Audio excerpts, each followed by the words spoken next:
నమస్తే, welcome to SNR TV media. నేను మీ సతీష్. ఎక్కడ చూసినా కానీ election polls, exit polls, so ఏ పార్టీకి ఎక్కువ సీట్లు వస్తున్నాయి, ఏ పార్టీ గెలవబోతుంది, అటు పార్లమెంటు ఎలక్షన్లో కావచ్చు, అటు ఆంధ్రాలో కూడా assembly elections and parliament elections ఒకేసారి జరిగినాయి కాబట్టి సో ఆంధ్రాలో ఎవరు రాబోతున్నారు, ఇటు తెలంగాణలో పార్లమెంట్లో ఎవరికి మెజారిటీ వచ్చే అవకాశం ఉంది. అలాగే ఇక్కడ కాంగ్రెస్ ప్రభుత్వం గత ఎలక్షన్లో 65 సీట్లతో ముందంజ ఉంది. సో ఇప్పుడు పార్లమెంటు ఎలక్షన్స్ జరిగినాయి కాబట్టి సో ఎన్ని సీట్లు వస్తాయి కాంగ్రెస్ ప్రభుత్వానికి, సో కాంగ్రెస్ ప్రభుత్వ పాలనను తెలంగాణ ప్రజలు నమ్మిర్రా? సో మెయిన్గా చాలా ఎగ్జిట్ పోల్స్, చాలా రకాల ఎగ్జిట్ పోల్స్, అలాగే ఇండిపెండెంట్ జర్నలిస్టులు ఎగ్జిట్ పోల్స్ చేసిన పరిస్థితి. సో కొన్ని ఎగ్జిట్ పోల్స్ ఒక్కొక్క పార్టీకి అనుగుణం ఉన్నప్పటికీ ఎక్కువగా మన తెలుగు రాష్ట్రాల్లో ఆరా మస్తాన్ సర్వే అనేది ఆయన ఎప్పుడు కూడా జెన్యున్గా చేస్తాడనేది వాదనలు కొన్ని ఉన్నాయి. సో చాలా 2019లో కావచ్చు, 2014లో కావచ్చు, అలాగే ఇప్పుడు 2023లో కూడా చాలా ఉత్కంఠభరితంగా ఆయన ఎగ్జిట్ పోల్ గురించి అయితే వెయిట్ చేస్తూ ఉన్నారు. సో ఆయన ఏం చెప్తున్నారు, ఆయన అసలు ఏ పార్టీ గెలవబోతుంది అని చెప్తున్నారు, కొంచెం బ్రీఫ్గా అనాలిసిస్ చేసే ప్రయత్నం చేద్దాం.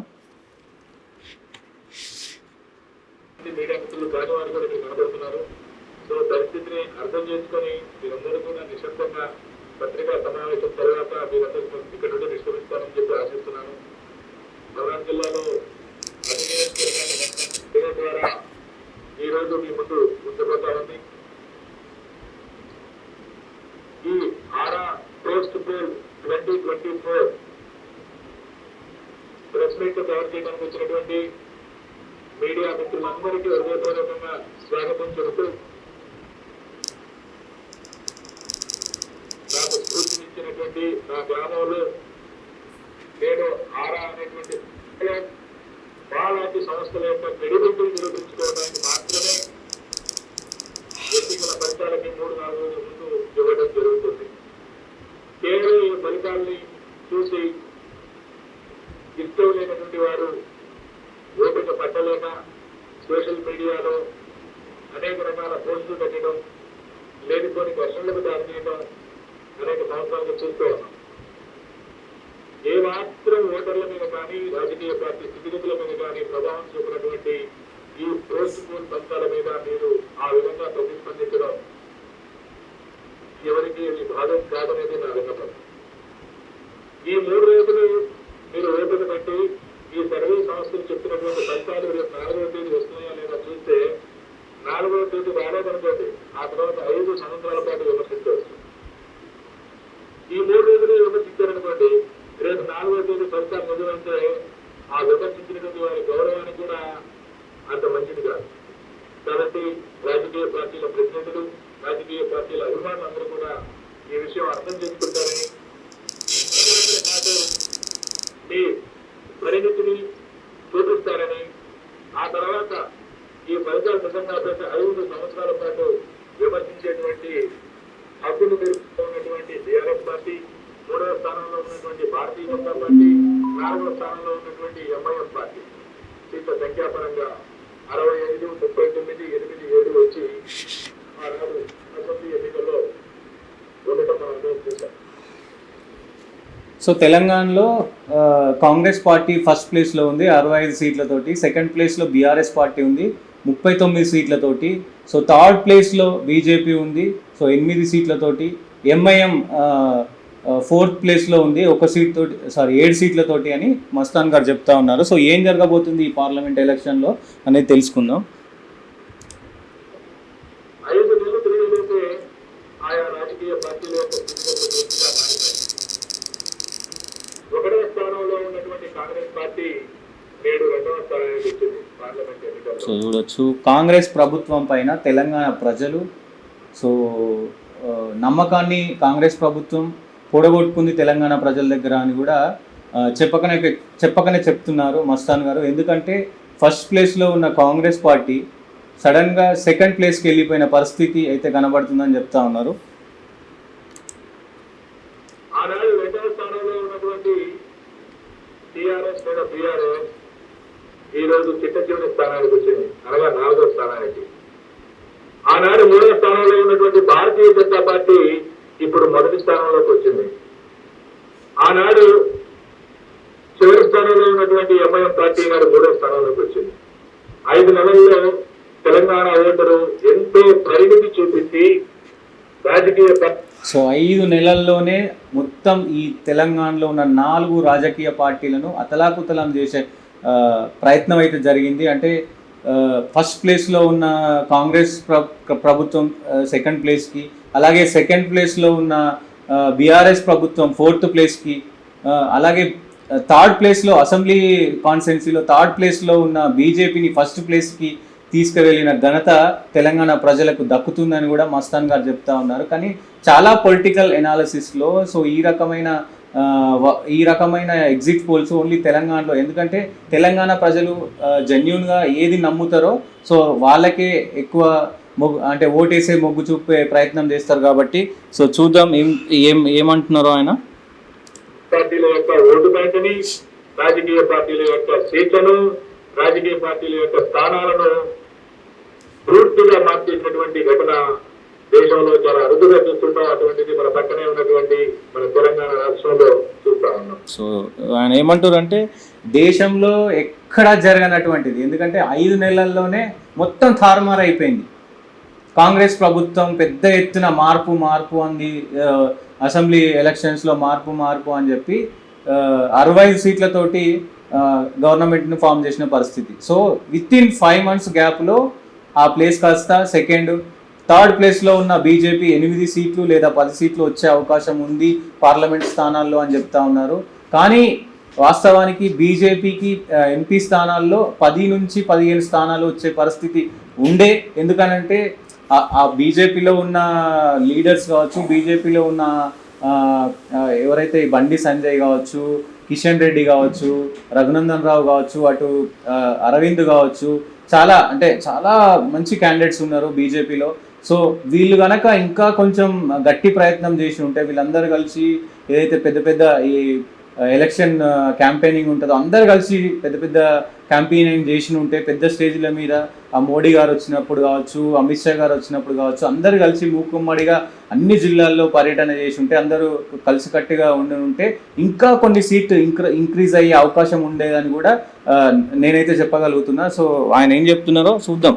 సో అదే చెప్తున్నారు, తెలంగాణ ప్రజలు 5 నెలల్లో మొత్తం దేశంలో ఎక్కడ లేని విధంగా తెలంగాణ ప్రజలు తీర్పునివ్వబోతున్నారు అని చెప్పేసి చెప్తా ఉన్నారు. మే 13వ తేదీన జరిగినటువంటి పార్లమెంట్ ఎన్నికల్లో 17 పార్లమెంటు స్థానాలకు ఎన్నిక జరగగా కాంగ్రెస్ పార్టీ 8 స్థానాలను కైవసం చేసుకోబోతా ఉంది. కాంగ్రెస్ పార్టీ 7 నుండి 8 స్థానాలను కైవసం చేసుకోబోతా ఉంది. భారతీయ జనతా పార్టీ 8 నుండి 9 స్థానాలను కైవసం చేసుకోబోతా ఉంది. అలాగే ఎంఐఎం కేవలం పోటీ చేసింది 1 స్థానం ఉన్నప్పటికీ భారతీయ జనతా పార్టీ అభ్యర్థి మాధవీలత తీవ్రమైనటువంటి పోటీ ఉన్నప్పటికీ ఎంఐఎం మనకు 1 స్థానం గెలవబోతా ఉంది. గతంలో 39 అసెంబ్లీ స్థానాలు సాధించి అంతకుముందు 2019 పార్లమెంట్ ఎన్నికల్లో 8 పార్లమెంటు స్థానాలు సాధించినటువంటి టీఆర్ఎస్ పార్టీ ఇప్పుడు 0 స్థానాలకు పరిమితం కాబోతా ఉంది. 1 స్థానం కూడా ఈ ఎన్నికల్లో టీఆర్ఎస్ పార్టీకి వచ్చే పరిస్థితి లేదు. సో కాంగ్రెస్ ప్రభుత్వానికి 7 నుంచి 8 సీట్లు రావచ్చు, 6 నుంచి 8 సీట్లు రావచ్చు. అలాగే బీజేపీకి 8 నుంచి 10 సీట్లు రావచ్చు లేదా 12 సీట్లు రావచ్చు. సో బీఆర్ఎస్ పార్టీకి మాత్రం 0 సీట్లు అని చెప్పి మస్తాన్ గారు అయితే చెప్తా ఉన్నారు. సో బీఆర్ఎస్ పరిస్థితి చాలా ఘోరంగా, చాలా దయనీయకరంగా మారిందని కూడా చెప్పుకోవచ్చు తెలంగాణలో. సో ఎందుకంటే కాంగ్రెస్ వచ్చిన వెంటనే బీఆర్ఎస్ ప్రభుత్వం మీద చాలా విమర్శలు, కాళేశ్వరం స్కామ్ కావచ్చు, లేదా ఫోన్ ట్యాపింగ్ వ్యవహారం కావచ్చు, ఇంకా గొర్రెల స్కామ్ కావచ్చు, చాలా రకరకాల స్కామ్స్ కాంగ్రెస్ ప్రభుత్వం తెరపైకి తీసుకొచ్చిన పరిస్థితి అయితే చూసినాం ఈ 5 నెలల్లో. సో కొద్దిగా గొప్ప కొంచెం నెగిటివిటీ అయితే క్రియేట్ చేసిరని చెప్పవచ్చు. ఇంకా ఇంప్లిమెంట్ చేసి ఉంటే కనుక, కాంగ్రెస్ ప్రభుత్వం ఇంప్లిమెంట్ చేసి ఉంటే కనుక ఆ కాళేశ్వరం పైన కావచ్చు, టెలిఫోన్ ట్యాపింగ్ విషయంలో కావచ్చు చర్యలు ఏమైనా తీసుకొని ఉంటే ఇంకా ఎక్కువ సీట్లు వచ్చే అవకాశం ఉండేది.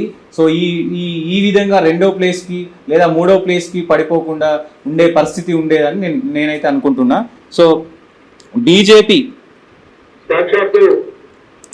మొత్తానికైతే బీజేపీ తెలంగాణలో పారా వేస్తుంది. పార్లమెంట్ సెగ్మెంట్లో తెలంగాణలో అత్యధికంగా సో 10 నుంచి 12 సీట్లు అయితే కైవసం చేసుకోబోతుంది అని చెప్పి కుండ బద్దలు కొట్టేశారు మస్తాన్ గారు. సో ఎంఐఎం సీట్లో ఎంఐఎం తెలంగాణలో మెయిన్గా ఉండే సో మాధవిలత గారు పోటీ చేశారు, గట్టి పోటీ ఇచ్చారు ఎంఐఎంకి. అయినా కానీ కొంచెం స్వల్ప మెజారిటీతో ఎంఐఎంఏ ఇక్కడ సీటు గెలవబోతుంది. సో ఎంఐఎంకి ఒక సీట్ వచ్చే అవకాశం ఉంది. బీఆర్ఎస్కి అయితే 0 సీట్లు వస్తున్నాయి అని చెప్పి కూడా చెప్తా ఉన్నారు. తెలంగాణ రాష్ట్ర సమితి అధ్యక్షుడు కేసీఆర్ గారు, సీనియర్ నాయకులు హరీష్ రావు గారు ప్రాతినిధ్యం వహిస్తున్నటువంటి మెదక్ పార్లమెంట్ కూడా ఈరోజు టీఆర్ఎస్ పార్టీ దెబ్బలైనటువంటి పరిస్థితి. జరిగిన అసెంబ్లీ ఎన్నికల్లో 7 అసెంబ్లీ స్థానాలలో 6 అసెంబ్లీ స్థానాలను సాధించినటువంటి టీఆర్ఎస్ పార్టీ 2 లక్షల ఖర్చులకు మెజారిటీ 7 స్థానాల్లో సాధించినటువంటి టీఆర్ఎస్ పార్టీ. బీఆర్ఎస్ పార్టీకి 8 పార్లమెంటు సీట్లు ఉండేవి. సో 8 నుంచి డైరెక్ట్ 0కి పడిపోయిందంటే బీఆర్ఎస్ ప్రభుత్వం ఎంత వీక్గా ఉందో అర్థం చేసుకోవచ్చు. సో ఇకనైనా బీఆర్ఎస్ ప్రభుత్వం కోలుకొని సో ఏదైతే వాళ్ళకి ఇచ్చిన తెలంగాణ ప్రజలు వాళ్ళకి ప్రతిపక్షం హోదా ఇచ్చారు, ప్రతిపక్షంలో ఉండి కొట్లాడవలసిందిగా మనం విజ్ఞప్తిస్తున్నాం. ప్రస్తుతం అక్కడ 2వ స్థానానికి రావడానికి పోటీ పడే పరిస్థితి, 2వ స్థానంలో కూడా ఉండే పరిస్థితి కనబడట్లేదు. సో ఈ విధంగా భారతీయ జనతా పార్టీ ఆదిలాబాద్, నిజామాబాద్, కరీంనగర్, జహీరాబాద్, మెదక్, మల్కాజ్గిరి, చేవేళ్ల, సికింద్రాబాద్ 8 స్థానాలను సునాయాసంగా కైవసం చేసుకుంటూ మహబూబ్ నగర్ లో గట్టి పోటీ ఉన్నప్పటికీ స్వల్ప ఆధిక్యతతో శ్రీమతి డికే అరుణ గారు అక్కడ విజయం సాధించే అవకాశాలు. సో ఇక్కడ మహబూబ్ నగర్ రేవంత్ రెడ్డి గారి కాన్స్టిట్యున్సీ పార్లమెంట్ సెగ్మెంట్ సో చాలా ప్రతిష్టాత్మకంగా తీసుకుంటూ ఎందుకంటే చాలాసార్లు ఏ నియోజకవర్గానికి ఏ పార్లమెంట్ సెగ్మెంట్కి వెళ్ళనన్ని సార్లు ఆయన సొంత నియోజకవర్గం సొంత పార్లమెంట్ సెగ్మెంట్ మహబూబ్ నగర్కి చాలాసార్లు వెళ్ళారు. అక్కడ వంశీచంద్ర రెడ్డి తోటి చాలా రోడ్ షోలు చేసిండ్రు, ఎలక్షన్ క్యాంపెయిన్ చేసిరు. అయినా కానీ సో గెలిచే అవకాశం లేదు అని చెప్పేసి కూడా చెప్తా ఉన్నారు. సో బీజేపీ క్యాండిడేటే ఇక్కడ గెలిచే అవకాశం ఉందని చెప్తా ఉన్నారు.